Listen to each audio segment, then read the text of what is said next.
Hello বন্ধুরা, আজ আমরা ফুলকপি আলু দিয়ে মাছ রান্না করব। তো আশা করি আপনাদের ভিডিওটি ভালো লাগবে এবং যদি ভালো লাগে অবশ্যই লাইক, কমেন্টস এবং শেয়ার করতে পারবেন না। আজকে চেষ্টা করতেছি কেমন হয় জানি না।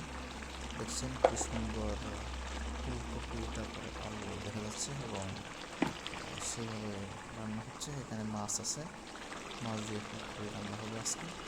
কপি দিয়ে মাছ রান্না হবে। তো আসলে আমি রান্না ওরকম পারি না, তো বাট ব্যাচেলার লাইফ তো আমি রান্না জানি ব্যাচেলার না, বাট মানে ট্রাই করতেছি। অন্য কিছু করতে জানি না হয়। তো কেমন হবে। সেক্ষেত্রে আজকে সবজি রান্না করা ট্রাই করতেছি, আশা করি ভালোই হবে, খারাপ হবে না।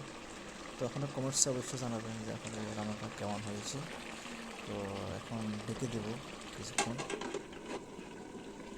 হ্যাঁ, ডেকে দেওয়ার পরে কিছুক্ষণ নাড়িয়ে দিতে হবে। তারপরে আমার এই অবস্থা, এখন আমি এখানে একটু পানি দিয়ে দেবো। পানি দিয়ে পানি দিলাম, দিয়ে দিলাম। পানি দেওয়ার মাছ দিয়ে পরে দেবো। মাছ দিয়ে দেবে এখন।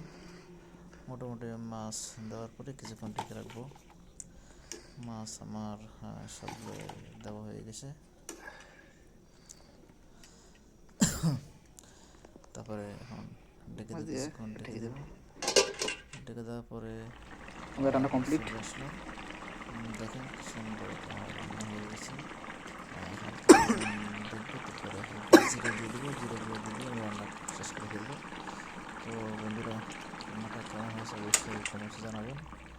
তো দেখাবো অন্য কোনো ভিডিওতে, অন্য কোনো টপিক্স নিয়ে। সে পর্যন্ত ভালো থাকবেন। ধন্যবাদ।